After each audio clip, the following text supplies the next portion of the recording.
here. Can you tell me who that's a picture of? Mike. So there's really no difference between his condition.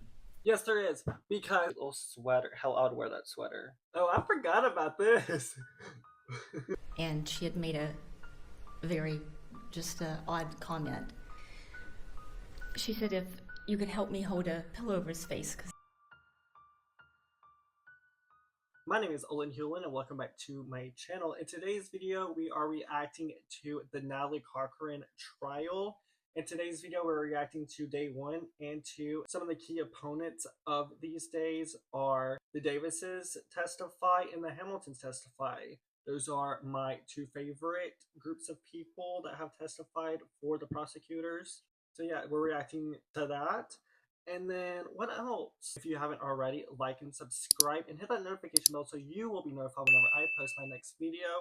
Over here on my vlog channel right now, we are doing a series where I'm reacting to the trial and some of the interviews that the victims have done.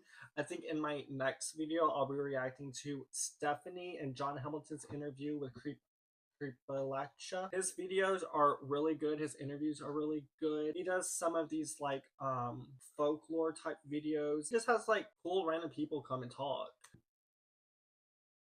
We're reacting to the trial. I really hope I don't cry today. This will be my second time watching this, but it's been like a month since I've watched these. And the reason I waited so long is because I wanted it to still be kind of fresh whenever I watched it. So I'm not going to remember everything. On my main channel at Olan Hulion, I'm doing an entire like Natalie Cochran case. It's like a part 3 series. First episode, I talk about who the Cochrans were and what led up to Michael's death and the day that he was poisoned and that in the whole timeline. And then episode 2, I talk about after his death, the funeral, what led up to their house being raided, and then her being arrested for the Ponzi scheme and then later on indicted for the murder of Michael and the lead up to the trial. And then my episode 3, I'm talking about the trial. If you don't want to be spoiled, I would go ahead and go watch part 1, 2, and 3 before you watch this. If you are going to watch either one either way and you don't care if it's spoiled, then so be it. I guess let's just get into the video. Disclaimer, all of these thoughts are mine. This is just opinions, not facts, other than what's being shown on the screen from the trial and what's happening within the trial. My own commentary is my commentary.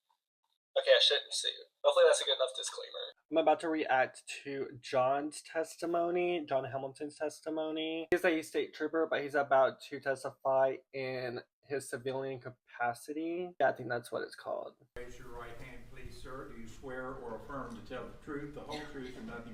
No, I know this is really dumb to comment on, but his outfit is kind of cute, and I like his quarters up. I like his quarters up a lot. About the truth, so help you God. Yes, sir. You may have a seat right there. All right, Ms. Acorn. Could you please state your name for the record? John Hamilton, And how are you employed? West Virginia State Police. And just for the jury's benefit, today you are testifying in your capacity as a civilian citizen, is that correct? Yes, ma'am. Does the date of February 6th, 2019 stand out to you for any reason? Yes, ma'am. And why does that stand out in your mind? It's the day that I was summoned to their house by Natalie. She told me that Mike. Well, every time they say summoned, I just think of a witch with her little broomstick stirring the pot like, let me summon these demons. Y'all, I'm so stupid. What happened once you arrived at the house? Once I arrived at the house, ma'am, Jonathan and Jason already had Mike up on the couch. They were still there. Natalie was there. I asked her how she wanted to get Mike to the hospital, if she wanted us to drive him, if she wanted to call an ambulance, or how she wanted to get him there. And she told me that she would let him sleep it off because he'd had a seizure. What mind blows me about this is that maybe you say no to the first people that ask you, but second, third, and fourth, maybe if everybody's saying you should take him to the hospital, maybe you should take him to the hospital, don't you think, Miss Natalie Cochran? Huh? I'm talking to you. Don't you think it's best for you to take your dying husband to the hospital? Well, probably not, because that was your entire goal, wasn't it, you stupid ass bitch? And just to back up a little bit before we go on, who are Jonathan and Jason? Those were her contractors that worked for her full time. Did you take any action with regard to Michael at that point? No, ma'am. That's whenever I called my wife. I asked her, I said, hey, I said, Natalie doesn't want to take Mike to the hospital. I said, see if you can come down here and get her to take him to the hospital. And what's your wife's name, sir? Stephanie Hamilton. I love her. Were you still at the Cochran residence when your wife arrived? Yes. Did you observe her take any action with regard to Michael? Yes, she, I'm not exactly what all she did do, but she also told Natalie that he probably needed to be seen, this and that, and we could get him to the hospital. She even mentioned Chris Davis's plane. We could fly him down there. And she just, once again, just told us that he'd had a seizure and she was going to let him sleep it off. And you heard all of that with your own ears? Yes. Okay. You heard all that with your own ears? Did you ever see Michael alive again after that? No, ma'am. Okay. I have no further questions, Your Honor. All right, cross-examination, Mr. Victor. Just briefly, officer, what is your rank? I'm a corporal. Corporal. You are not in uniform today because you're testifying as a civilian, in a civilian capacity. Yes. Why were you in a hospital, sir? Why was I there? Yeah. We went down to check on Mike, and actually me and Chris Davis and Jason actually spent the night with him because they said that he was flailing around and this and that, and they were going to have to restrain him. So we said Right. we'd stay there so they wouldn't have to. Okay. Good friends. Good friends. Michael went to the hospital twice, right? That would be Yes. October 31st, he went to the hospital, right? Mhm. You knew about it, right? Yes. Did he have a seizure? What did they say, to the best of your recollection? What did they say? What did they say in the hospital? Objection, Your Honor, calls for hearsay. All right. Call for hearsay. Sustained. Well, and I'm talking about October of 2018. I don't know if I saw him that day or not, Okay. sir. You saw him, however, in November of 2018 in a hospital. Yes, sir. Which hospital would that be? Which is actually a couple days later after the first time he went to the hospital. During the first set of the trial, whatever, they kind of make it sound like it was later on in November, the defense does. But Miss Ashley A. Core, my favorite prosecutor, she cleaned that up real quick during her little closing statements. I think CAMC, sir, or General, Would one of the that- two in Canal City. In Charleston? Yes, sir. And what was his condition? What did he look like? How was he acting?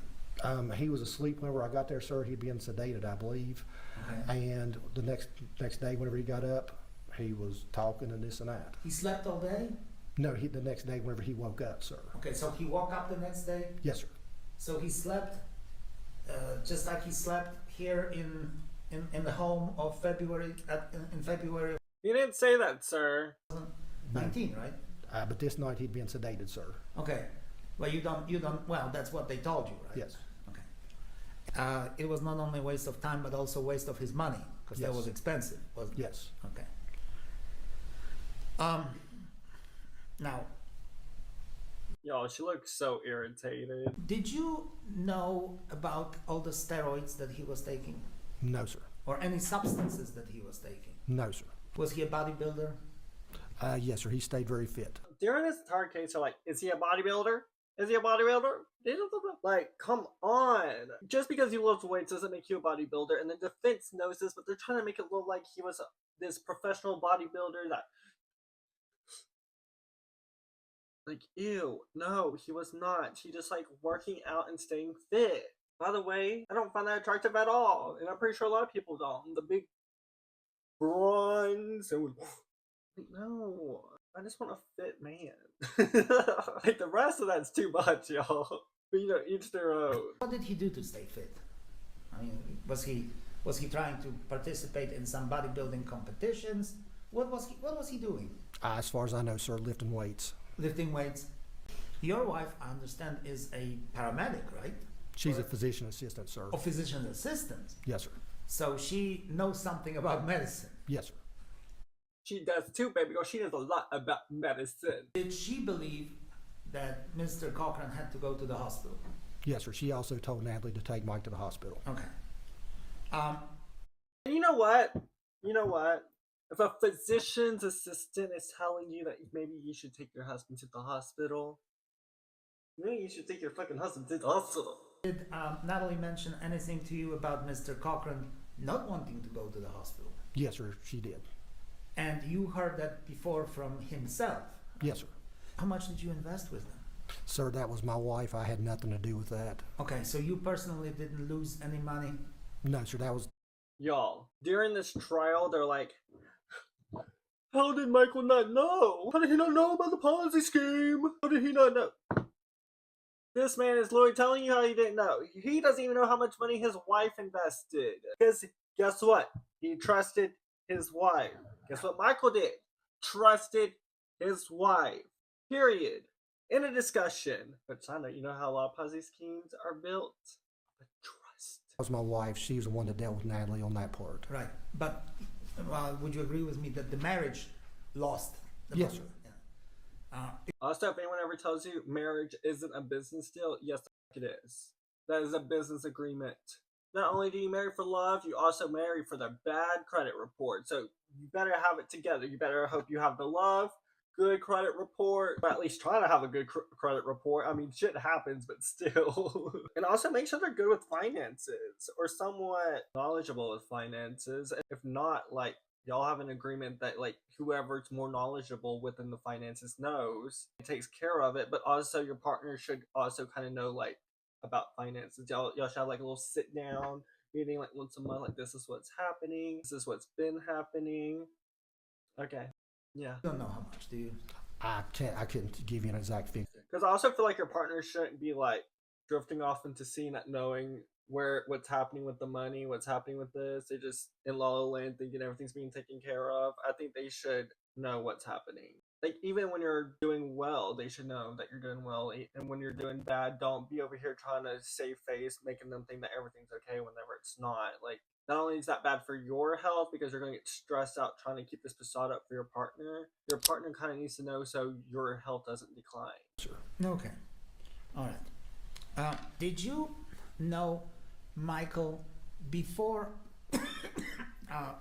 the day he went to the hospital, or he had that seizure, or whatever happened to him in February?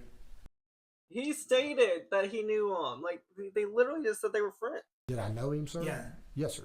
Did you see him the week before, or a week before, or 2 weeks before February? I'm sure I probably did, sir, maybe. Did he appear sick to you? I do not remember, sir.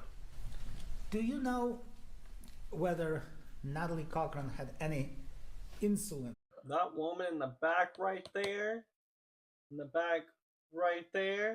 she pisses me off. During the Mercy hearing, she pissed me off. Girl, I remember you. It's been a month, but I remember you.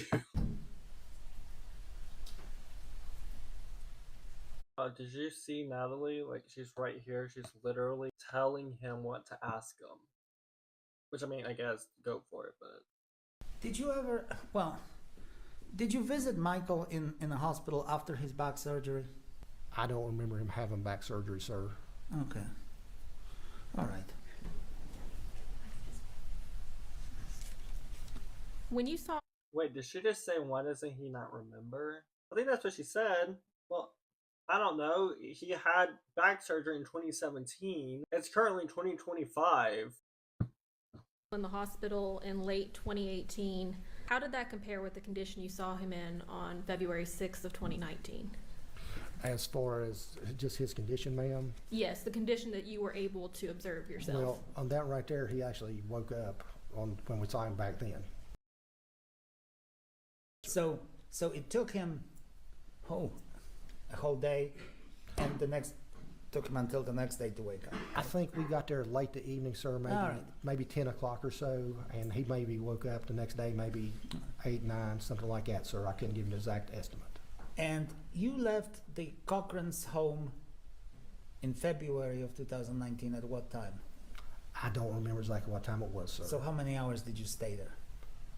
Probably 2, 3 maybe, something like that. So of course you stayed longer with Michael in November of 2018 than in February of 2019. Yes, sir. So you have no idea whether he would have woken up after 6 or 7 hours overnight, or how long it would have taken for him to wake up. It was actually in November that he took 6 or 7 hours to wake up, right? Yes, sir. So there's really no difference between his condition in November and Yes, there is, because he was sedated in the hospital in November, while in February he was sedated by his wife, and with no intention of him ever waking up. February of next year, based on how long he slept. Is there? No, sir. All right, that's all. Mr. Hamilton, was it your testimony that when you visited Michael in the hospital in late 2018 that he was under sedation? That's was my understanding. Yes, ma'am. Okay, thank you. No further questions. Anything, Mr. Vick? No, thank And this witness speaks. Exactly what I had to say. We're about to react to Jennifer Davis's testimony. Y'all, her outfit is so cute. She looks like a little like Christian mom with her cute little sweater. Hell, I would wear that sweater. But like, it's so cute. I like it. I like it a lot. She's giving like Christian girl fall vibes. Christian fall girl vibes. Yeah, that's what it's called, right? Pictures. Could you please state your name for the record? Jennifer Davis. And is your family, well, you specifically, are you familiar with Natalie Cochran and her family? Yes. Prior to now, what was your relationship like with Natalie? We met in 2010, and, you know, we were friends at the time. We weren't close, but we were friends. And then when my son was diagnosed with type 1 diabetes in 2012, we became very close. And why did you become close at that point? Take it some water. She was a certified diabetic educator, and when he was released from the hospital in December, we went to the pharmacy to pick up his medicine, and she was working, and she took us in her office, and because it was devastating, we didn't know anything about diabetes, didn't know anything about his medicine, how to dose him, and she took us in his office, showed us how to give him shots, you know, told us things like that. So it sounds like you all ultimately became pretty close. Yes. Is that fair? Yes, we were very close. Yes. Were you also, outside of Gavin's diabetes, were you also friends? Yes, we were. Did you go over to Y'all, I messed up. I'm playing the court TV version whenever I was gonna play the other version because the other version has the screenshots. Give me 1 second to find it. There it is. Come on, Attorney Vault. Hurry up, Bads. Hurry up. Yes. Okay, I think this is where we were. Were you also, outside of Gavin's diabetes, were you also friends? It's Yes. blurry. Yes, we were. Did you and Natalie's husbands also friends? Yes, they were friends. Would you consider them close friends? Yes. They're besties. Did you ever ask Natalie to keep any sort of diabetic supplies handy for Gavin? No, there was never any need to. And why was there not? And y'all, during this entire time when her house gets raided, if you haven't seen the other videos yet, she's like, kept it over there for the Gavins. No, wait, that's his name. I kept it over there for the Davises. Their kid needs insulin. Blah, blah, blah, blah. Because we had that at our house, and they lived close enough that she didn't need anything. I want to go ahead and move on to the date that we all know Michael fell ill for the last time, and that's February 6th of 2019. Okay. I would like to have this marked as State's Exhibit 2, I believe it is. It's just the text message between Natalie and Jennifer.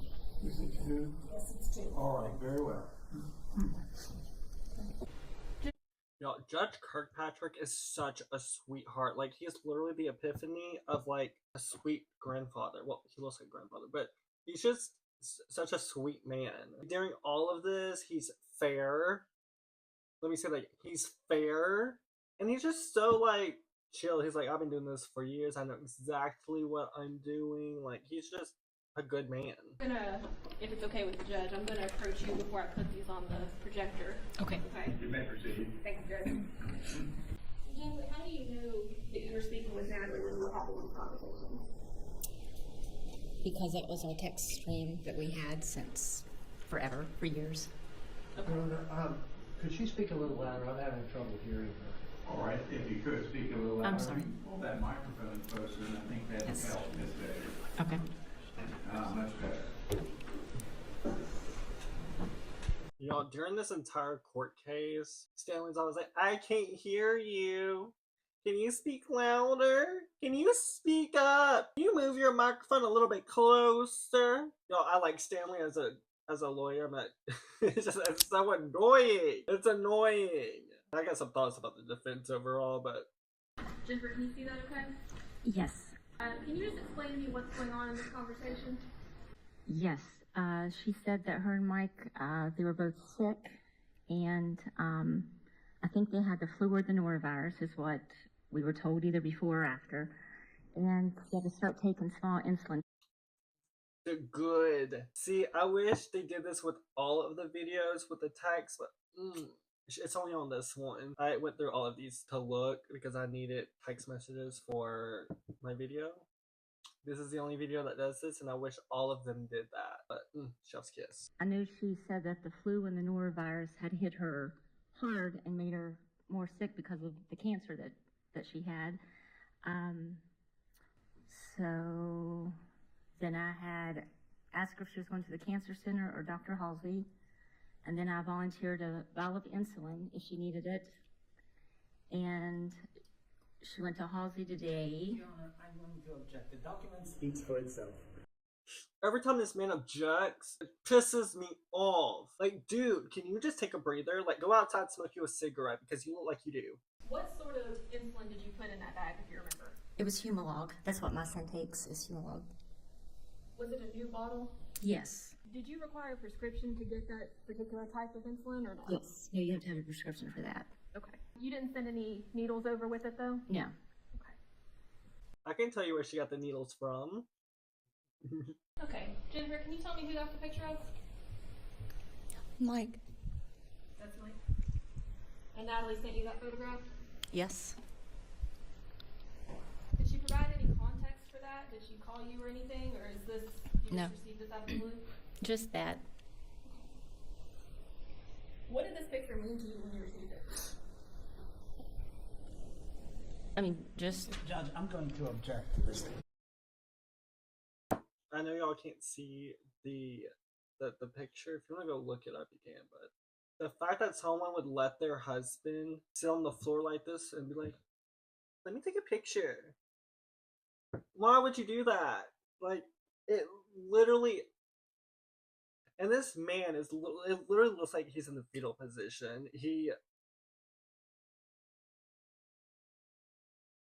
Form of question. What do you mean to I think it's fair. I'm going to rule the objection. The witness can answer. Freaking ad. That's gay. just that it was just shocking that he was laying there. But you didn't know what his condition was at that point? No. Claire? No. Okay. Do you know what these numbers mean that are featured in the below text message from Natalie? Or did you know at the time what they meant? She was just giving his vitals.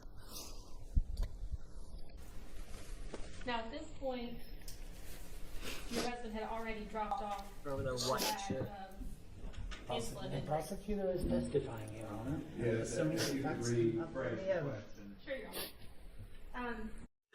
Prosecutors testifying. That's kind of funny.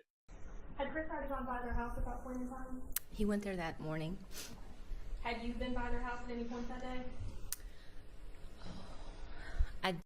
Yo, her eyes are like almost a white blue. Like they're almost scary looking in a way. But like at the same time they're so pretty. If that makes any sense. Explain to you what she believed had happened to Michael to put him in that position? Later on said that he was sick and he threw up in the sink and collapsed or passed out. And if you know this because you watched my 3-part series, she changed her story quite a few times. So this is just Jennifer's version of the story that Natalie told her. And then after that, do you know what happened to Michael? Once Chris got there, and I don't remember the time, sometime between 7 and 8, I'm not sure, that night, he took him to the hospital. Objection. That's All right, hearsay. state your ground. That's hearsay. Pardon? That's hearsay. Overruled. And what? Oh, she was and lack of personal knowledge. That's another one. I'll overrule the objection. Continue, Ms. Davis. Now, while all of this was going on, did you all have an event that was going to be happening with the Shady Spring youth sport, excuse me? Yes, the middle school baseball was having a bingo with the high school volleyball, Shady, for a fundraiser that Saturday evening. If you don't know, she stole over, I think it was $16,000 from that fundraiser. Did you and Ms. Cochran discuss that while Mike was in the hospital? Yes, because she was working on getting everything. Or it might have been another one. Anyway, she stole from him. This comment, I hope the swelling affects the mean side of his brain and the rest is good. What did you take that to mean? What did that mean to you? Now, Your Honor, now we're entering the area of medical knowledge. This witness is not qualified to interpret this medical information. Your Honor, I don't believe we're entering the area of medical knowledge. She's simply talking about the decedent being me. Victor, that's who keeps objecting. He's literally like, don't say anything important. Don't say anything important. Oh, object. Lack of knowledge. Medical. I think so too. I don't think this has any relation at all to medical terms or knowledge. I'll overrule the objection and permit the witness to testify. Just that, the mean side of his brain where, if he would get grouchy or, get mad. That's how I took that. VG this AM is 44. If your son's blood glucose is 44, what would you expect to see? If he wasn't already in a coma at 44, he would be very close to it. Anytime he had low blood sugar, he would get sweaty, clammy. His legs would get weak. When it was super low, it would even start going into his arms. He couldn't feel his arms. That's crazy because whenever he initially went to the hospital, it was a 21. Jennifer's already saying if it's 44, he's in a coma. And then Stephanie said, which we'll talk about later, Stephanie said that it was, if he's not dead, it's close to death. And that's crazy. And on this text message here, I didn't read the end of this one. It says the pancreas is acting crazy. Later on in the trial, they try to prove that he had cancer on his pancreas, but at the same time, they're like, you can't tell because his body's decomposing. Which honestly slay on the prosecutors for that one, because they threw it right back into their face. Like, you said the body was decomposing, so how can you tell? Slay. What was Ms. Cochran's demeanor like while you were there? Going to object to that. Overrule. She was very calm. She was in, just in control. I felt that she was strong. Damn right she was in control. She knew exactly what she did to that man, and she knew that they weren't finding out. She was, I guess normal as you can be. Did you offer to help her at any point? Yes. I tried, I was trying to be there for her and just comfort her. Like I said, I felt that she was been strong. But, I had even asked her at one point if there was anything that I could do to help her, anything I could get for her. And she had made a very just an odd comment. She said if you could help me hold a pillow over his face because I don't like seeing him this way. And at hospice, is that the last time?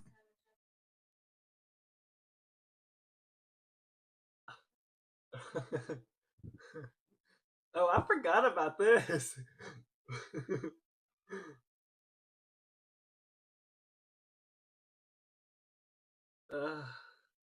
What the heck? Have you ever said that before?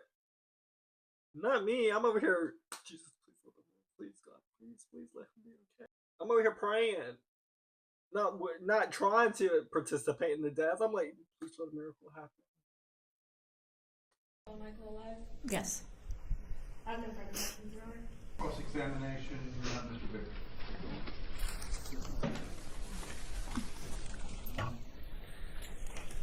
And did y'all look how Natalie looked shocked that she said that? Like, I did not say that. It's like, bitch, you said it, don't act brand new. Ms. Davis, first I want to ask you about the losses that your husband's company sustained as a result of this fraud.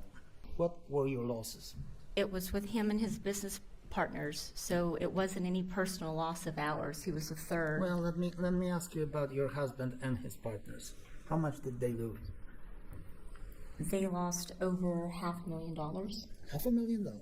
Your husband at some point was Natalie Cochran's attorney, right? He would have to answer that, but yes. Well, do you know or not? Well, yes, he did.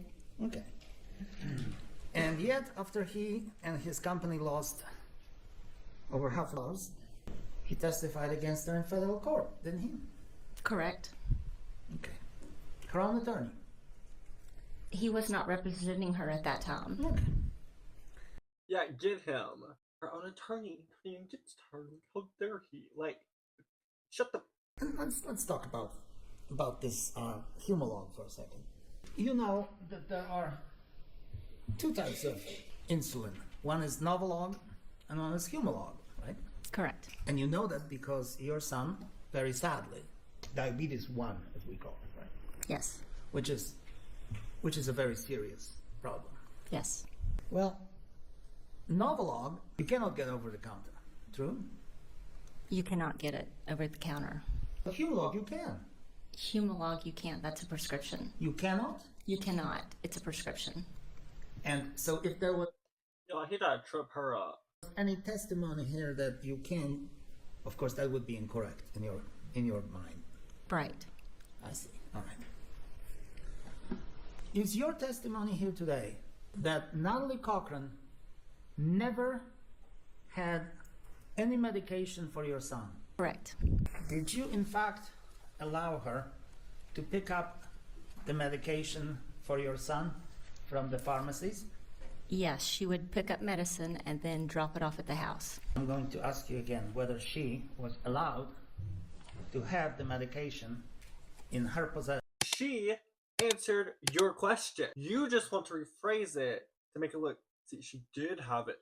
She did have the right to have it in her possession. Remember that, jury? She had it in her possession. Jennifer's over here like, yeah, to bring it straight to me. Straight to me. For your son. Yes, but she did not take it home with her. Yes or no, ma'am? Yes. Defendant's exhibit number 8, and ask you whether you would recognize this document. Yes, I've never seen it before, but What would this document be, ma'am? it's showing the doctor that prescribed Gavin his insulin. Would you turn to page 2? I'm sorry, page 3. Who was picking up that medication for? Natalie. Were there any times that you would inject the whole vial into his body? Oh, never. No. Never? No. Half a vial? No, just No. very little. Very little. Yes, like a millimeter, or it just, like I said, it depended on the dosage. And every time you injected the vial into his body, he didn't drop unconscious on the floor, did he? No, but several times I had actually dosed him too much insulin, and he got to the point where he would almost, pass out. His blood sugar would drop real low, and we were able to give him a glucagon, which would bring his blood sugar back up. But I asked you whether ever, upon your injection of Humalog into his body, he lost consciousness and dropped. She literally answered your question. She literally answered your question and gave you a little bit more that you did not want. And that's why you're re-asking it. Michael, you said, was taking steroids, right? I never said that. Now, what did he take? Period. She's like, when? Where? What time did I say that? I always knew him to take the supplements that you would get from GNC and over the counter, but I never knew him to take actual steroids. You have absolutely no clue what this gentleman was taking. Only what Natalie had told me. Right. But in October of 2018, he went to the hospital with the conditions that were similar to when he collapsed on the floor, didn't he? Yes. Okay. What was the diagnosis then on him? Objection, Your Honor. How is she expected to have that information? Right. But I think that's the only time I've ever heard them say objection, because the entire time the defense is like objection, objection, objection. Like, I think that's the first time I've ever heard the prosecutor say objection, and this is my second time watching this. Maybe it's just because the defense said it every 5 seconds, and the prosecutor actually said it when it needs to be said. Did you know that he was eating these medications by plateful? No, I did not. Did you know that he was using insulin regularly, on a regular basis? No, I did not. Have you noticed whenever the defense is asking her questions, even if they're not true, they ask them as if they are true? Like, did you know? Like, that's almost like me being like, did you know the sky is red and not blue? There was a time when your son used the pump, the insulin pump, right? Correct. Okay. Then why would you need the regular Humalog if you had a pump? Because that's what you use to fill the pump. Yeah. We would have to use Humalog and inject it into his pump before we put his insulin pump on his arm. And if the pump didn't work, If the pump didn't work, then we would refill a new one okay? and put it back on him. So is that your testimony that you always had either the pump or the insulin? Yes, he cannot live without either. Okay. All right. Yet she was so concerned that she didn't want to see Michael in that condition. And she would rather see him dead, right? I didn't say that. Well, you Just- said something about putting a pillow on his head. I asked her what I could do to help or if there's anything I could get her. And she had made that comment. When were you informed of Mr. Cochran's condition on the, what was it, the first day? The second? In relation to the shot that he was supposedly got from, well, I guess you would claim Natalie. I'm sorry, what is your question? Well, Yeah, like, what is your question? Like, I needed, like, all of my brain cells to make that out, and I lost them all trying to figure out what the frick he was trying to say. we're looking at a shot that was apparently administered to Mr. Cochran. Is that what you're saying? I didn't say that. I'm not sure of your question. So you don't even know whether his condition was caused by any shot of insulin. No, we don't know what his condition was caused by. It's almost as if her lawyers are snitching on her. What is your profession, then? I'm a stay-at-home mom. I'm sorry. I'm so I'm sorry. a stay-at-home mom. Oh, you have the tough one.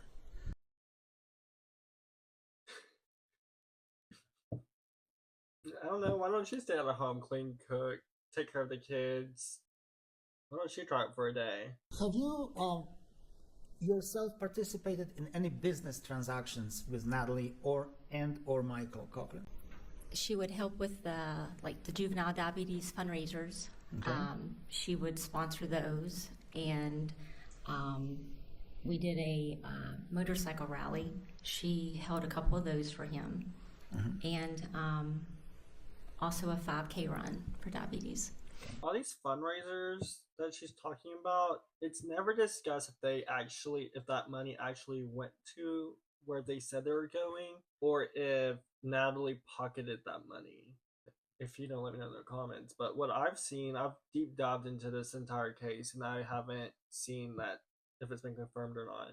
I'm assuming since they didn't talk about it, there's no evidence that she took the money, so therefore it probably did go to the charity it was supposed to be for, especially since Jennifer Davis is a part of it. So she probably made sure of it, even though she probably wasn't questioning Natalie at all during this time. Did he ever flash the cash, so to speak? No, I don't. Never took anybody out to eat? Paid for everybody? Well, yes, he would do that. Hold up, but I don't think that's considered flashing the cash. I just think that's like being generous and nice, and you're with the people you care about, so you're like, why don't I can afford it, why not? But I guess that's just me. Now, what do you know about Michael's business? Cash to me is like buying all these luxury items, purposely wearing them, talking about how much money you make. What else? Just stuff like that. He liked to be seen as fit and nimble and whatever else, right? Who doesn't want to be seen as fit or healthy? Like, come on. She had years of experience as a pharmacist, right? Yes, Well, that person would have knowledge of all kinds of drugs, right? I would assume yes. Even those drugs that kill silently. I don't know. But Why would the defense say that? Oh, wait. That's all the questions I have. Thank you, Your Honor. All right. Redirect be lengthy, Ms. Acorn. No, Your Honor, it won't. You may proceed. Thank you. And just on a personal level, have you ever had a loved one, even Gavin, who became seriously ill? Yes. Did it occur to you to take photographs of them while they were ill? No. Did it ever occur to you to attempt to end their life because they were so ill? No. She, that is my client, Natalie Cochran, was setting up medication for her husband, and you said yes? I don't remember if they were pill boxes or what, but his normal, like, daily medicine, whether it was vitamins or whatever, she would always put together for him. And you know that for a fact? That's what she told me, so. And she would, so you presumed, I guess, that she would put up all the supplements from Mexico and from some other God only knows what place on his plate? Is that what you assumed? Just whatever she told me. This witness be excused. Yes, Your Honor. And this call to excuse this witness, Mr. Victor. No, Your Honor. You may step down. I was going to do the Stephanie and Chris Davis reaction in this video, but I realized that this video would be over an hour long, and I just feel like that's too long for a reaction video. Unless the video we're reacting to is like 3 hours long, then it could be an hour long. But this is it. So next video, I'll be reacting to Stephanie Hamilton and Chris Davis's testimony, and then after that, I'll be posting the Stephanie Hamilton interview that she did on Crip Appalachia with John Hamilton as well. Oh, if you haven't already, please go watch my Natalie Cochran case over on my main channel at Olan Hulion. If you would like to see me react to anything specific, let me know in the comments. It doesn't have to be true crime. It could be creepy stuff. It could be funny videos. It could literally be anything. Just let me know. And I may or may not react to it. I probably will because you asked for it, so I'll probably give it to you. And that sounds easy. Anyways, if you haven't already, please like, subscribe, and hit that notification bell so you can be notified whenever I post my next video. And that's it. I will see you soon, hopefully.